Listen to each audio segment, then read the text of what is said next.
Hey guys, Jim the Driver here. So today I want to talk about how to increase the arch on your bench press. Now the arch, like most people, when I talk about increasing your arch on your bench press, most people think about it as the reason they do it is to decrease that range of motion, and that is correct. That would be one of the main reasons people do it.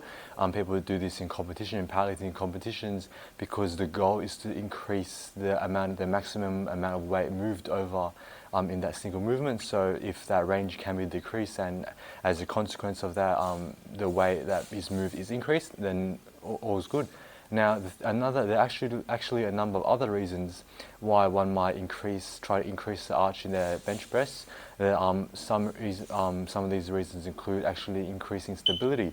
You might not know this, but when you're in that arch position, you're actually in a retracted position. Now, when you go into passive retraction of your scapula, this puts your shoulders and your upper torso in a more stable position, and so that actually helps with the health of your body during that bench press. Now, but when it boils down to it, the main reason that people would try to increase that arch on that bench press would be to decrease the range of motion on the lift. Now, the ability of a person to the amount of arch that they can achieve on a bench press is highly dependent on the flexibility and of that body.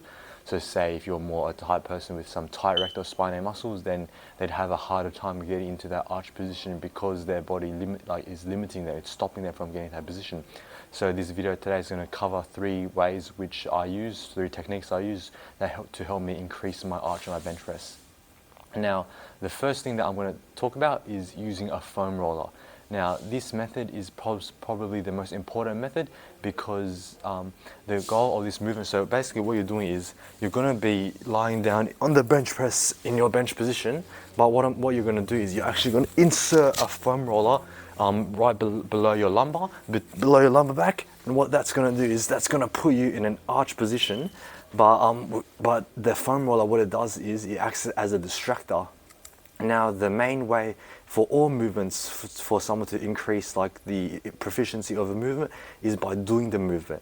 Now, but the main thing that limiting people from being in a arch position all the time like this without a distractor is that it becomes uncomfortable. You get a soreness or a pain, and it limits you from being able to sit in this prolonged position.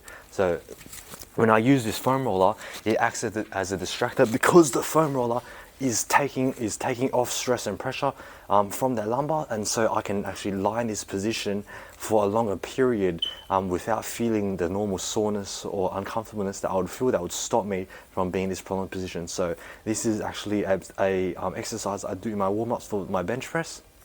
Before I bench, I insert this foam roller and I just lie on the bench. I kind of move up and down on it, crack my back a little bit, because it puts me in this arch position without me getting any pain. So what I might do, I might actually unrack and maybe fiddle around the bar, do a couple sets like that, and really just the primary goal of lying on this foam roller to increase the arch is to be in that arch position, but with a distractor, so your body is able to do that more. And what happens is your body gets used to being in that position, and once your body gets used to being in that position, once you remove the foam roller, you no longer need it as a distractor, and so you can be in that arch position a little more often and with a greater arch even.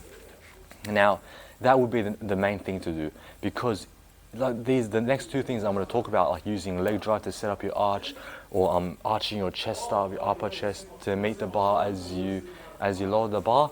Those are things that can be done to definitely increase the arch and decrease the range of motion. But the thing is, they can't be done if your body isn't used to being in that position. So that's why that first tip of using that foam roller to get your body adapted to that arch position, that's so important, because if you don't do that, you can't do these subsequent next tips.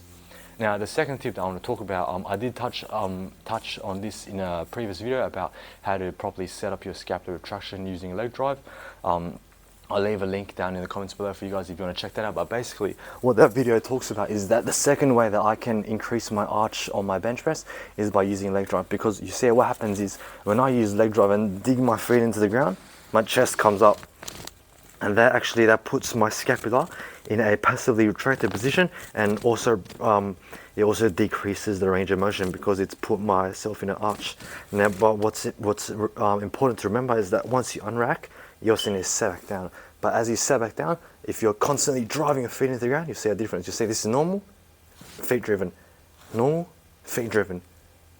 You'll see that what happens as a result of me driving my feet into the ground is that my chest will come up, and it will help with my arch. Now, the second thing that I want to talk about, what you can do to help decrease that range of motion on your bench press, is this active cue I use, that as I'm lowering the bar, I'm actually actively raising my chest to meet that bar. And what happens is, if you can imagine, if you go for a side view, as I'm lowering that bar, if I actively arch my chest up to meet it, that's putting me in a greater retracted position, a more retracted position by passive retraction. So I'm not like, in that previous video I did touch on this a lot, I'm not forcing my shoulders into a badly, like a jammed position where I'm forcing retraction and it's actually hurting my glenohumeral joint. I'm actually going through passive retraction, to arch my chest up and put me in a more stable position. Now, as a consequence, as a result of me actively raising my chest up to meet the bar on the way down, what happens is this will help increase my arch, because you can imagine that, say this is me unracked, as I'm lowering the bar, arching my chest up, and that's actually, I'm creating a greater arch and lessening the range of motion, that the time it takes from point A, the initial position of the Bible, to reach my chest, point B, because I'm moving point B up. That's once again decreasing that range of motion. So that's the three main things, or the first tip, using that foam roller as a distractor whilst lying in that arch position. That'll be crucial. That's probably the most important takeaway I want you guys to get out of this video. And then the second and third tips, using leg drives to set up the arch. And then the third tip of actively raising your chest to meet the bar. Those two tips will be subsequent more additional tips you can use to increase the arch. Now, so that's all from me today. I hope that was helpful. I'll catch you guys next time.